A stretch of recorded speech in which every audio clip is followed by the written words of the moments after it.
नमस्कार दोस्तों, जय हिंद, वंदे मातरम। स्वागत है आपका अपने टीटी फैमिली शिक्षकों के परिवार जायसवाल कोचिंग सेंटर पर, पावर्ड बाय शिक्षा ही प्रकाश है। दोस्तों आज बात करेंगे बाल विकास के 6 यूनिट की। जिस यूनिट पे आपके हम बात करेंगे समाजीकरण की प्रक्रिया और सामाजिक जगत एवं बच्चे।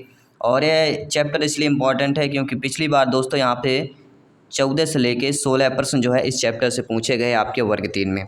तो इसलिए ये चैप्टर बहुत इंपॉर्टेंट हो जाता है। तो आइए जानते हैं इस चैप्टर से इंपॉर्टेंट किस प्रकार के प्रश्न पूछे गए थे और कंसेप्ट भी जानेंगे। बाकी सभी क्लासेस चल रही हैं, फ्री ऑफ कॉस्ट क्लासेस चल रही हैं। फ्री ऑफ कॉस्ट वीडियोज आपको लेक्चर मिल जाएंगे, जिसका आई बटन पे प्ले लिस्ट भी मिल जाए। सारे लेक्चर जो मिलेंगे फ्री ऑफ कॉस्ट मिलेंगे, कोई आपको एक्स्ट्रा चार्जेज नहीं देना है। यूट्यूब पर आपके क्लासेस ज्वाइन हो करना है, फ्री में देखिए, प्लेलिस्ट वीडियोज लेक्चर पड़े हुए हैं, उनको समझिए, देखिए और अपनी तैयारी को और मजबूत कीजिए।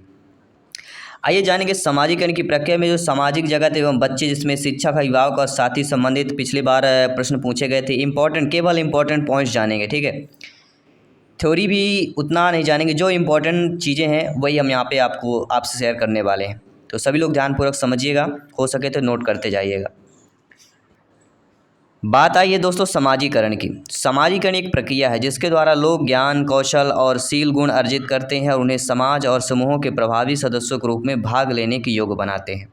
और आपको ये भी बताएंगे पिछली बार इसी जो है जिस प्रकार से हम बता रहे हैं किस किस प्रकार से पिछली बार जो वर्ग 3 में पूछा गया था। तो ध्यानपूर्वक समझिए। देखिए, समाजीकरण एक ऐसी प्रक्रिया होती है जो पूरे जीवन विस्तृत एवं निरंतर चलती है, क्योंकि हम समाज में रहते हैं, हमारे चारों तरफ, ठीक है, लोग रहते हैं, जन रहते हैं, व्यक्ति रहते हैं। तो व्यक्ति, परिवार, समाज, तो जब तक हम हैं वो प्रक्रिया जीवन विस्तृत चलती रहती है। इसके माध्यम से विकास की किसी व्यवस्था में व्यक्ति प्रभावी ढंग से कार्य करने के तरीकों भी सीखता है और विकसित करता है। यानी हम ये कह सकते हैं पूरी तरह कि समाजीकरण एक पीढ़ी से दूसरी पीढ़ी तक सामाजिक सांस्कृतिक संचरण का आधार तैयार करता है, कि जो है किसी समाज में इसकी असफलता उस समाज के अस्तित्व को खतरे में डाल देती है, अगर असफलता आती है, ठीक है। और इसका सबसे एक बेस्ट एग्जांपल है हमारा भाषिक व्यवहार जो होता है। जैसे हम बोलते हैं, हमारी कहते हैं बोलने का ढंग, तरीका। यद्यपि विश्व की कोई भी भाषा हम बोल सकते हैं, यद्यपि हम वही भाषा बोलना सीखते हैं जो हमारे इर्द गिर्द लोग बोलते हैं। क्यों हम इंग्लिश, जापानी क्यों नहीं बोलते हैं? क्योंकि हमारे लोगों यहाँ जापानी, इंग्लिश नहीं बोली जाती है, ठीक है। हमारे आसपास जो भाषा बोली जाती है वही हम सीखते हैं, जो बचपन से देखते आ रहे हैं। तो इस सामाजिक संदर्भ में हम बहुत सी दूसरी बातें भी सीखते हैं। कौन सी दूसरी बातें? जैसा कि कब संवेगों को प्रदर्शित करना है, कब उन्हें दबाना है, यह भी हम सीखते हैं अपने परिवार में, ठीक है। यानी हम ये कह सकते हैं कि कोई भी वह व्यक्ति जिसके पास हमसे अधिक शक्ति है हमें समाजीकृत कर सकता है। कोई हमसे शक्ति है तो बिल्कुल उसकी बात को हम सुनेंगे, नज़रअंदाज नहीं करेंगे। इस प्रकार यानी व्यक्ति सामाजिक के कारक कहे जाते हैं। व्यक्ति क्या हैं? समाजीकरण के कारक होंगे। और ये कारक हमारे माता पिता, शिक्षक, अन्य बड़े लोग हैं जिनके पास हम अपने समाज के तरीकों का अधिक ज्ञान है, हमसे ज़्यादा ज्ञान है माता पिता और बुजुर्गों को, है कि नहीं ज्ञान, ठीक है। अब बात आती समाजीकरण की अवधारणा, जहाँ से प्रश्न पूछे गए थे पिछली बार, ध्यानपूर्वक समझिएगा। समाजीकरण अवधारणा में सामाजिक विकास की आधारभूत प्रक्रिया समाजीकरण है। बालक जन्म से सामाजिक नहीं होता है, वह समाज के संपर्क में आकर सामाजिक बनता है तथा समाज की मान्यताओं के अनुरूप कार्य करता है। पिछली बार वर्ग 3 में क्या पूछा गया था कि प्रत्याशित समाजीकरण की अवधारणा रॉबर्ट के मैटर ने दी थी। प्रश्न आया था कि प्रत्याशित समाजीकरण की अवधारणा किसने दी थी? तो जिन्होंने कमेंट किया था कि प्रत्याशित समाजीकरण की अवधारणा रॉबर्ट के मैटर ने दी थी। ये एमपी टेट वर्ग 3 2020 के पेपर में आया हुआ प्रश्न, यानी कि जो आपका 2022 में एग्जाम हुआ था उसको एमपी टेट 2020 ही बोला जाएगा, ठीक है। अगला गिलिन एवं गिलिन ने क्या कहा है? समाजीकरण की परिभाषा उन्होंने दी है कि समाजीकरण वह प्रक्रिया है जिससे व्यक्ति समूह की क्रियाशील सदस्य के रूप में स्तरों के अनुसार, रूढ़ियों के अनुरूप, परंपराओं का पालन करते हुए, सामाजिक संस्थाओं के प्रति संयोजन करते हुए अपना विकास करता है। तो ये समझ लीजिए कि समाजीकरण की एक परिभाषा आएगी, स्टेटमेंट आएगा। अब किसकी आएगी, किसकी पूछा जा सकता है, ये आप लोगों को ये तो कन्फर्म नहीं है, लेकिन सभी पढ़ना पड़ेगा। अगला है कि A.W. ग्रीन के अनुसार क्या कहना? समाजीकरण वह प्रक्रिया जिसके द्वारा हम सांस्कृतिक विशेषताओं या स्व को प्राप्त करते हैं, अर्थात सेल्फ को प्राप्त करते हैं, स्वयं को प्राप्त करते हैं। किसने कहा है? A.W. ग्रीन के अनुसार। ठीक है। और अगला है कि समाजीकरण मूल्यों, विश्वासों, अपेक्षाओं को अर्जित करने की प्रक्रिया है। ये सी-टेट में आया था प्रश्न। और एक समाजीकरण की परिभाषा जो इम्पोर्टेंट है वह है बोगार्डस। बोगार्डस ने क्या कहा है? बोगार्डस ने कहा है समाजीकरण वह प्रक्रिया है जिससे व्यक्ति मानव कल्याण के लिए परंपरा निर्भर होकर व्यवहार करना सीखता है तथा ऐसा करने में आत्मनियंत्रण, सामाजिक उत्तरदायित्व, संतुलित व्यक्तित्व का अनुभव करते हैं। ठीक है। चलिए, अब एक और आया था एमपीटेट 2011 में वर्ग 3 में पूछा गया था कि पुरस्कार एवं दंड भी बालकों के समाजीकरण में महत्वपूर्ण भूमिका निभाते हैं। प्रश्न आएगा कि समाजीकरण की भूमिका में महत्वपूर्ण निभाते हैं, तो पुरस्कार और दंड भी निभाते हैं। अब आइए समाजीकरण का भेद क्या क्या है दोस्तों। तो पहला होता प्रसरण, डिफ्यूजन। किसी भी प्रक्रिया का पहला पद क्या होता है? प्रसरण होता है। मनुष्य जब समाजीकरण की प्रक्रिया में प्रवेश करता है तब उसे पहला पद उन संकुलों एवं प्रतिमानों के साथ मिलाना पड़ता है जो उसे ग्रह करने पड़ते हैं। ग्रह मतलब ग्रहण करने पड़ते हैं। और यह प्रक्रिया कौन सी कहलाती? प्रसरण की प्रक्रिया कहलाती। दूसरी हमारा होता है संस्कृतिकरण, एकल्चरेशन की बात होती। समाजीकरण का दूसरा पद संस्कृतिकरण। प्रश्न यहीं से बन सकता है कि समाजीकरण का दूसरा पद कौन सा है, तो आपका जवाब होना चाहिए संस्कृतिकरण।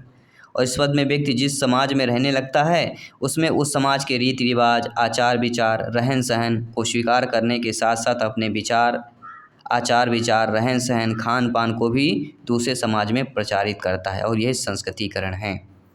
और एक इम्पॉर्टेंट नोट आपको ध्यान है कि संस्कृतिकरण की प्रक्रिया की मार क्या है? दोहरी होती है। कैसे दोहरी होती है सभी लोग समझ गए होंगे। तीसरा होता है दोस्तों सातवीकरण, एसाइमिलेशन। समाजीकरण की प्रक्रिया का तीसरा पद सातवीकरण है। इसके अंतर्गत व्यक्ति समाज विशेष के रीति रिवाजों में अपने को पूरी तरह आत्मसात कर लेता है, उसी को ही सातवीकरण कहते हैं। जिस समय वह प्रक्रिया संपन्न हो जाती है व्यक्ति का पूरी तरह समाजीकरण हो जाता है। अब आप बोलेंगे सर क्या ये समाजीकरण बार बार बता रहे हैं, क्वेश्चन क्यों नहीं कर रहे हैं? तो क्वेश्चन यहीं से बनेंगे, क्योंकि क्वेश्चन कर देंगे जो हम करेंगे वो A to Z क्वेश्चन नहीं आएंगे, लेकिन जो ये पढ़ा रहे हैं, जो हम सीख रहे हैं, यहाँ से प्रश्न क्रिएट होते हैं। तो ये चीज़ों को जानना बहुत ज़रूरी है। अब आता समाजीकरण और बालक का संबंध। समाजीकरण से प्राय बालक के समाज में रहने योग्य बनाना होता है, अर्थात मीडिया, परिवार, विद्यालय बालक के समाजीकरण के में जो है महत्वपूर्ण भूमिका होते हैं। प्रश्न आ गया कि बालक के समाजीकरण में महत्वपूर्ण भूमिका किसकी होती है? तो मीडिया की होती है, परिवार की होती है, विद्यालय की होती है। यहाँ से प्रश्न बनता है और ये आया हुआ है पिछली बार। और ये सामाजिक विकास के महत्वपूर्ण है आपकी चीज़ें हैं। किनकी भूमिका होती है? मीडिया, परिवार और विद्यालय। ये एमपीटेट 2020 वर्ग 3 के पेपर में आया हुआ प्रश्न था। और इस पर एक परिभाषा भी है। किम्बाल यंग ने क्या कहा है? इन्होंने समाजीकरण की परिभाषा देते हुए ये कहा, किम्बाल यंग जी ने कहा कि समाजीकरण से अभिप्राय ऐसा होता है जो व्यक्ति की जो जनरीतियाँ होती हैं, रूढ़ियाँ होती हैं, रिवाज, नियम, संस्कृति, अन्य विशेषताओं को सीखता है। यही आपका समाजीकरण है। किसके अकॉर्डिंग? किम्बाल यंग के अकॉर्डिंग। और किम्बाल यंग ने ठीक ही कहा है कि समाजीकरण वह प्रक्रिया जिसके द्वारा व्यक्ति सामाजिक सांस्कृतिक क्षेत्र में प्रवेश करता है, समाज के विभिन्न समूहों में का सदस्य बनता है, जिसके द्वारा समाज के मूल्यों और मान्यताओं को स्वीकार करने की प्रेरणा मिलती है।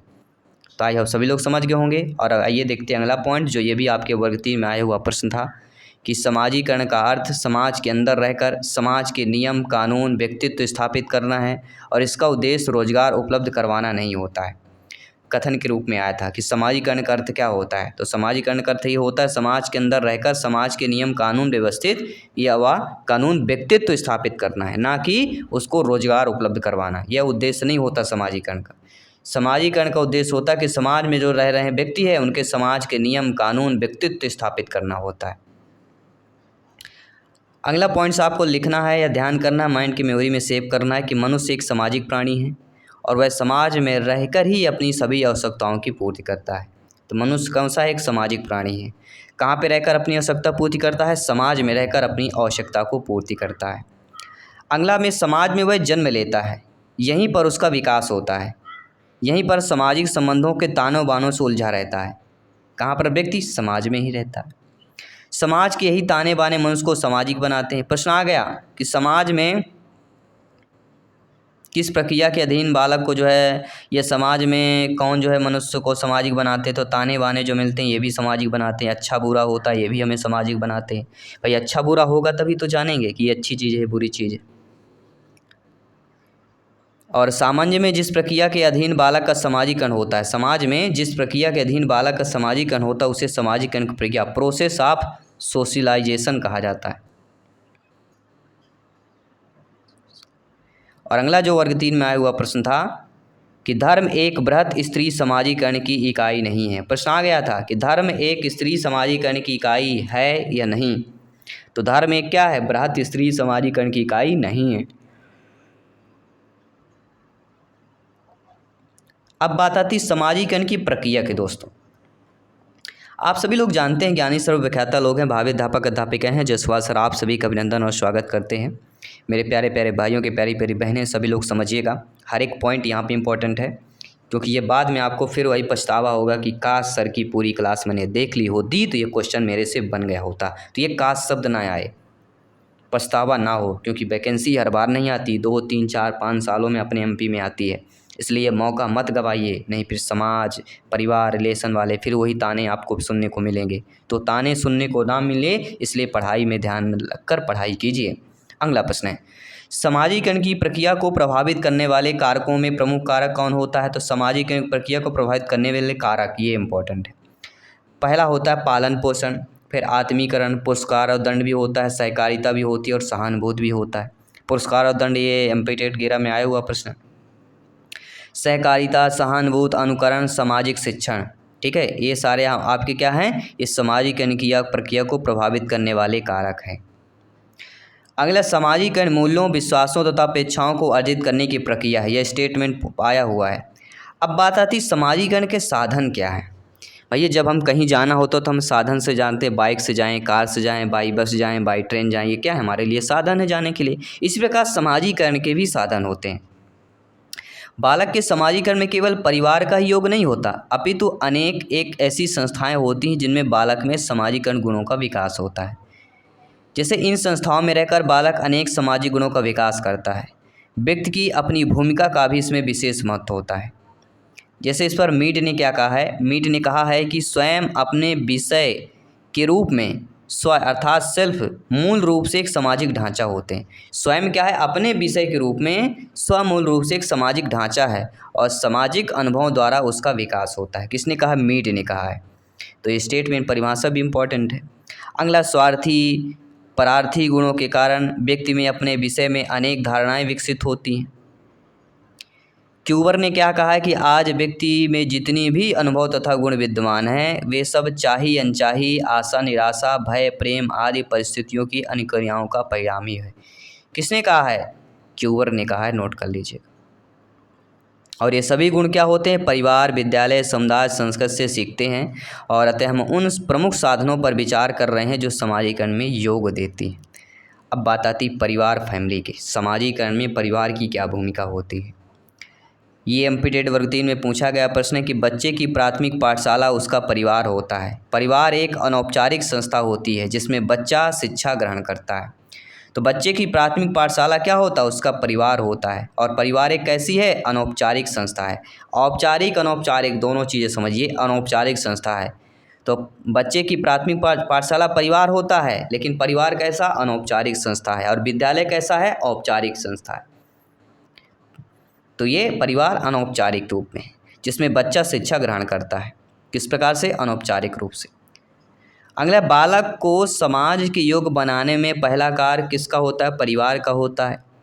परिवार में बालक को सुरक्षा मिलती है, उसका पोषण एवं विकास होता है।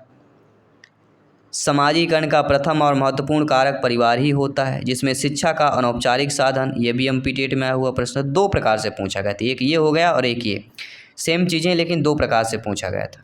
और आप ये भी जानते हैं कि अगर परिवार में माता पिता, भाई बहन, अन्य रिश्तेदारों का सहयोग बालक के विकास में सही है तो उसका विकास उचित दिशा में सुनियोजित रूप से होता है। तो परिवार और अपने माता पिता, भाई बहन का विकास भी इम्पोर्टेंट है कि जो बच्चा देखता है, सुनता है, वही बच्चा समझता है, अनुकरण करता है। अगला, सामाजिक एवं प्रक्रिया में माता पिता की महत्वपूर्ण भूमिका होती है, जिसमें वहाँ बच्चे के पालन पोषण का संतुलन बनाए रखना चाहिए। ये एमपी टेट में वर्ग 3 में पिछली बार आया हुआ प्रश्न था। और इस पर किम्बाल यंग ने कथन भी है कि सामाजिकरण के अनेक अभिकरणों में परिवार भी एक होता है। जो सामाजिकरण के अनेक अभिकरण होते हैं उसमें परिवार भी एक होता है। किसका स्टेटमेंट है, या किसकी परिभाषा है? किम्बाल यंग की परिभाषा है। और रविन्द्रनाथ टैगोर जी भी पीछे कहाँ रहने वाले हैं। रविन्द्रनाथ टैगोर जो हमारे लेखक हैं, उन्होंने क्या कहा है कि स्कूल की तुलना कारखानों से तथा शिक्षक की तुलना मशीनों से की है। रविन्द्रनाथ टैगोर जी ने क्या कहा है, स्कूल की तुलना किससे कर दी? कारखानों से कर दी, और शिक्षक की तुलना मशीनों से कर दी। यानी कारखाने किससे चलते हैं? उसमें मशीनें होती हैं, और वर्कर यहाँ पे क्या हो गए, तो सभी लोग समझ गए होंगे। लेकिन रविन्द्रनाथ टैगोर जी ने जो कहा है, स्कूल की तुलना कारखानों से कर दी और शिक्षक की तुलना मशीनों से कर दीजिए। यानी कारखाने बनेंगे तो उसमें मशीनें लगेंगी, उसमें काम करने लोग जाएंगे। अर्थात स्कूल खुलेंगी तो उसमें शिक्षक जाएंगे, तो उसमें बच्चे फिर पढ़ेंगे। तो विद्यालय का महत्व क्या होता है? देखिए, विद्यालय क्या होता है? बालक के सामाजिकरण के विकास का प्रमुख स्थल होता है। प्रश्न आ गया कि विद्यालय में बालक के सामाजिकरण का प्रमुख विकास का स्थल कौन सा होता है, या बालक के सामाजिकरण के विकास का प्रमुख स्थल होगा, तो वह होगा विद्यालय। और इसके महत्व के बारे में कहा गया है कि राष्ट्र के निर्माता विद्यालयों की बेंचों पर बैठते हैं, और विद्यालय राष्ट्र निर्माता है। जो राष्ट्र के निर्माता है वह कहाँ पे बैठते हैं? विद्यालय के बेंच पर बैठते हैं। और विद्यालय क्या है? एक राष्ट्र निर्माता है, क्योंकि विद्यालय से ही राष्ट्र जो निर्माण करते हैं वही आपके पढ़ के निकलते हैं विद्यालय से। तो दोनों चीज़ें एक हो गई, लेकिन दो प्रकार से आपको प्रकट किया गया है, क्योंकि एग्जाम में 2 प्रकार से पूछा जा सकता है। ठीक है, चलिए आइए बात करते हैं अगले पॉइंट्स। विद्यालय का महत्व हम इस प्रकार व्यक्त कर सकते हैं कि समाज की जटिलता को हल करने का साधन होता है। फॉर एग्जाम्पल, सांस्कृतिक वंशक्रम का निर्वाह, अर्थात शिक्षकों को धर्म को बच्चों के बीच एक सामाजिक, सांस्कृतिक और राजनीतिक घटना के रूप में देखना चाहिए। यह वर्ग 3 में आया हुआ प्रश्न था। विकास उन्मुख वातावरण का देना, घर तथा समाज की कड़ी, रेमंड के अनुसार कहना है, घर तथा समाज की कड़ी। सर्वांगीण विकास का दायित्व निर्वाहक कौन होता है? तो एक आदर्श शिक्षक अच्छे एवं श्रेष्ठ गुणों से परिपूर्ण होता है। वह बालक के लिए एक मित्र, दार्शनिक और मार्गदर्शक होता है। ये भी एमपी टेट 2020 में आया हुआ प्रश्न था। समाज का लघु रूप क्या है? तो सामाजिक शिक्षण में समाज के अन्य व्यक्तियों द्वारा किए गए कार्य से प्रेरणा लेकर उनका अनुकरण किया जाता है तथा पारस्परिक सहयोग की भावना उत्पन्न होती है। एमपी टेट 2020 में आया हुआ प्रश्न है। अगला प्रश्न आया था कि उत्तम नागरिकता का निर्माण। जी हाँ साथियों, शिक्षकों को छात्रों में व्यक्तित्व या व्यक्तिगत अंतर समझना महत्वपूर्ण होता है। क्यों होता है? क्योंकि वे शिक्षार्थियों के मतभेदों को ध्यान में रखते हुए शिक्षण वातावरण बना सकते हैं। सक्रिय वातावरण का निर्माता के रूप में होते हैं, उदार दृष्टिकोण के जनक कहलाते हैं। अब आता है विद्यालय के कार्य। तो आप सभी लोग जानते हैं विद्यालय का महत्व अपने आप में अधिक है। विद्यालय में 2 प्रकार के विद्वानों ने बताए हैं कार्य। कौन? एक औपचारिक कार्य होता है, एक अनौपचारिक कार्य होता है। और पिछली बार किस टॉपिक से पूछा गया था कि स्कूल छात्र को औपचारिक अनौपचारिक दोनों संदर्भ प्रदान करता है। अनौपचारिक संदर्भ में सामाजिकरण की सामग्री साथियों के द्वारा निर्धारित की जाती, और औपचारिक में शिक्षकों के द्वारा। अब आपने पढ़ा, हम इद ईगो सुपर ईगो आपने पढ़ा होगा ठीक है, फ्राइड के अनुसार। तो इसमें आपके परा हम सुपर ईगो से प्रश्न आया हुआ था कि परा अहम को समाज में प्रचलित पारंपरिक मूल्यों और आदर्शों का प्रतिनिधित्व माना गया है, और अपने माता पिता से बच्चा जो है सीखता है। सामाजिक, आध्यात्मिक, नैतिक शिक्षा की बात की जाए, चाहे समाज में बच्चों की भागीदारी सुनिश्चित करने के लिए उन्हें सामाजिक गतिविधियों से संबंध कर दें, जिससे उनका समाज के प्रति रुझान बढ़े। और समायोजन की शिक्षा किसके अकॉर्डिंग है? डार्विन के अनुसार इनका कहना है। व्यवहार का आधार, स्थायी मूल्यों का विकास, आदत चरित्र की शिक्षा, मानसिक और भावनात्मक विकास, प्रेम का विकास, सहयोग की शिक्षा, परमार्थ की शिक्षा, आज्ञा पालन का एवं अनुशासन, जीविकोपार्जन की शिक्षा, ये सारी चीज़ें आपकी आती हैं पराम में। अब आती है घर को प्रभावशाली बनाने के कारण। हम घर को या बच्चे घर को प्रभावशाली कैसे बना सकते, उसके कारण क्या क्या हैं? तो परिवार बालक का प्रारंभिक विद्यालय है। ये सभी लोग जानते समझते हैं। आप लोग सभी लोग ज्ञानी सर्वव्याख्याता लोग हैं, और जायसवाल सर आप सभी का अभिनंदन और स्वागत करते हैं। आप सभी लोग जानते हैं यदि परिवार प्रभावशाली होगा तब बालक भी निस्संदेह प्रभावशाली होगा, क्योंकि वातावरण उसको प्रभावशाली वाला मिलेगा। और परिवार को प्रभावशाली बनाने के लिए निम्नलिखित कार्य परिवार के मुखिया को करना चाहिए। अगर परिवार को प्रभावशाली बनाना है, बच्चों को प्रभावशाली बनाना है, तो जो परिवार के मुखिया उनको कार्य क्या करना है, परिवार के मुखिया परिवार के पूर्ण व्यवस्था करें और इसका अच्छा परिणाम होगा। यदि परिवार में झगड़े होंगे तो परिवार का वातावरण अशुद्ध होगा, तो बालक पर इसका प्रभाव पड़ता है। यहाँ पे इसका बालक का प्रभाव नहीं पड़े, गलत नहीं। वातावरण अशुद्ध होगा तो बालक पर प्रभाव निगेटिव होगा, शुद्ध होगा तो अच्छा प्रभाव पड़ेगा। अगला देखते हैं।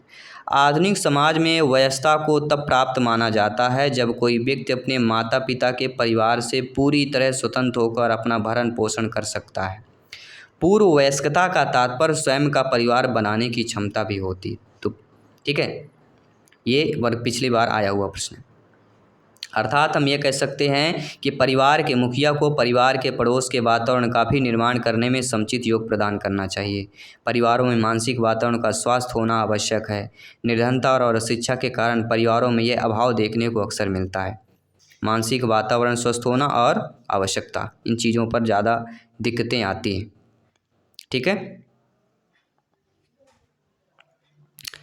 अब आती है औपचारिक कार्य। तो औपचारिक कार्य क्या क्या होते हैं इनको समझना है। परिवार एवं समाज की शिक्षा अनौपचारिक संस्था है, ये हम बता ही चुके हैं। लेकिन विद्यालय कौन होगा, औपचारिक होगा। परिवार समाज अनौपचारिक होगा और विद्यालय औपचारिक होगा, ये पिछली बार पूछा गया प्रश्न। विद्यालय के औपचारिक कार्यों के कौन से प्रमुख हैं। साध को प्राप्त करने के लिए समुचित साधनों का ज्ञान होना, छात्रों में निर्णय, तर्क, चिंतन, मनन, क्रियाशीलता उत्पन्न करना, ज्ञान के विकास में योग देना, संस्कृत विरासत को पीढ़ी दर पीढ़ी हस्तांतरित करना, बालकों में नागरिक गुणों का विकास करना और सफल प्रजातंत्र के लिए प्रयत्न करना और छात्रों में चरित्र का निर्माण करना। औपचारिक हो गया। अब बात आती है अनौपचारिक कार्य की। तो विद्यालय के अनौपचारिक कार्यों को हम किस प्रकार से व्यक्त कर सकते हैं। बालक का परिवार ही उसका पहला विद्यालय होता है, इसलिए उसे अनौपचारिक शिक्षा का माध्यम कहा जाता है। ये पिछली बार आया हुआ प्रश्न है, इस बार किसी भी कोई भी पूछा जा सकता है, इसलिए सभी ध्यानपूर्वक समझिए। शारीरिक रूप से विभिन्न क्रियाओं के द्वारा छात्रों को स्वस्थ बनाना, समाज सेवा, सामाजिक कार्य आदि के आयोजनों से छात्रों में समाज के प्रति कर्तव्यों को उत्पन्न करना, उन्हें समाज सेवक बनाना, विभिन्न कार्यक्रमों द्वारा बालकों के भावात्मक एवं राष्ट्रीय एकता की भावना उत्पन्न करना। इसके साथ ही सक्रिय वातावरण का निर्माण करने के लिए अनेक रचनात्मक प्रवृत्तियों को जन्म देना। इसके साथ ही साथियों स्काउटिंग तथा गर्ल्स गाइडिंग की क्रियाओं को भाग लेने में विद्यार्थियों में क्या होना चाहिए, सामूहिक आपका निस्वार्थ भाव से सेवा करना चाहिए, त्याग करना चाहिए, सहयोग करना चाहिए आदि सामाजिक गुण विकसित होने चाहिए। ये हमारे क्या होंगे, ये हमारे सभी अनौपचारिक कार्य हो जाएंगे। ठीक है, अब बात आती है दोस्तों इम्पोर्टेंट पॉइंट्स की। पिछली बार पूछा गया था कि यदि विद्यालय राग द्वेष से ऊपर उठकर समाज की भावी पीढ़ी को प्रशिक्षित करता है तो वह निस्संदेह अपने के पावन कर्तव्यों को पूरा करता है। अर्थात शिक्षक द्वारा छात्रों को क्षेत्र में डाकघर का भ्रमण करने का उद्देश्य सामाजिक भागीदारी का भाग है। शिक्षक द्वारा छात्रों को क्षेत्र में जो है डाकघर का अगर भ्रमण किया जा रहा है तो उद्देश्य क्या होगा, सामाजिक भागीदारिता का होगा। और यह पिछली बार वर्ग 3 में आया हुआ प्रश्न है। तो विद्यालय प्रभावशाली कैसे हो, यानी विद्यालय कैसे प्रभावशाली होगा। आज के युग में हम ये जान चुके हैं, देख चुके हैं कि विद्यालय समाज का भिन्न अंग है और उसे सामाजिक जीवन से अलग नहीं किया जा सकता। लेकिन हेनरी कॉलवेट कुक के अनुसार उन्होंने कहा कि बच्चों के संपूर्ण विकास में खेल बहुत महत्वपूर्ण भाग है और इससे बच्चों का शारीरिक, मानसिक, सामाजिक आदि का विकास होता है। किसका कहना है, हेनरी कॉलवेट कुक का। ये पिछली बार पूछा गया प्रश्न। परिवार की बात आती है तो परिवार वह संस्था है जहाँ बालक पालन पोषण करता है। पिछली बार पूछा गया था कि रविन्द्रनाथ टैगोर के अनुसार परिवार एक संपूर्ण ब्रह्मांड है। रविन्द्रनाथ टैगोर जी ने परिवार को क्या कहा है, संपूर्ण ब्रह्मांड कहा है। पालन पोषण के कुछ वर्षों बाद विद्यालय पर बालक अपना दायित्व आ जाता है। बालक के विकास में परिवार तथा विद्यालय दोनों ही मिलकर कार्य करेंगे तो विद्यालय अधिक प्रभावशाली ढंग से कार्य हो सकेगा, और होता भी है। और इसके लिए विद्यालय अभिभावक संघ का निर्माण करना चाहिए और अभिभावक दिवस बनाने की प्रथा को जन्म देना चाहिए, ताकि अभिभावक आएँ विद्यालय में, जाने समझें, सार्वजनिक देखें, उनका भी फीडबैक मिले। छात्रों के अभिभावकों के पास समय समय पर उनकी प्रगति का विवरण प्रेषित करना चाहिए एवं अभिभावकों से संपर्क स्थापित करके बालकों की समस्याएं एवं दिनचर्या को जानना चाहिए। अब बात है सामाजिक जीवन की। सामाजिक जीवन में क्या होता है, विद्यालय उस समय तक भी अधिक प्रगति नहीं कर सकता जब तक कि वह अपना संपर्क समाज से नहीं रखता। तो विद्यालय का समाज से संपर्क बहुत इम्पोर्टेंट है। और विद्यालय किस प्रकार से संपर्क बना सकता है, समाज सेवा भाग लेने से, समाज के सदस्यों को अपने कार्यक्रमों में आमंत्रित करके, सामाजिक विषयों का शिक्षण देना, प्रौढ़ एवं समाज शिक्षा के प्रसार के कार्यक्रम बनाना। विद्यालय जितना समाज के संपर्क में रहेगा उतना ही प्रभावशाली ढंग से कार्य करेगा। तो विद्यालय समाज के संपर्क में भी इम्पॉर्टेंट है। अब आइए जानते हैं एमपी टेट पिछली बार में क्या क्या पूछे गए थे प्रश्न, उनको भी जान लेते हैं, समझ लेते हैं। पिछली बार पूछा गया कि जिन घरों में माता पिता और बच्चों का संबंध अच्छा होता है वे बच्चे कैसे होते हैं, तो वे बच्चे सामाजिक भागीदारित्व में सफल होते हैं। अगला पूछा गया कि निम्नलिखित में से कौन एक समाजीकरण की एजेंसी है, तो सभी लोग जानते हैं कि समाजीकरण की एजेंसी केवल सोसाइटी, केवल परिवार, केवल स्कूल, केवल कोई नहीं, उपयुक्त सभी होंगे। पिछली बार पूछा गया था आप लोगों से कि बाद के रिश्तों के लिए पूर्वाभ्यास क्या कहा जाता है, तो बाद के रिश्तों के लिए जो पूर्वाभ्यास होता है उसको ही प्रत्याशात्मक समाजीकरण कहा जाता है। अगला प्रश्न पूछा गया है कि निम्नलिखित में से कौन से एक वह कारक नहीं है जो तनाव के विरुद्ध एक बच्चे की रक्षा करेगा। तो तनाव के विरुद्ध बच्चे की रक्षा कौन करता है, तो आप सभी लोग भली भांति जानते समझते हैं, परिवार करता है, बुद्धि करता है, सहकर्मी रिश्ते करते हैं, लेकिन अधिकारवादी परवरिश शैली जो होगी वह अधिकारवादी परवरिश शैली ऐसी कारक है जो तनाव के विरुद्ध एक बच्चे की रक्षा नहीं करेगी, तनाव के विरुद्ध नहीं करेगी, बाकी तो कर देगी।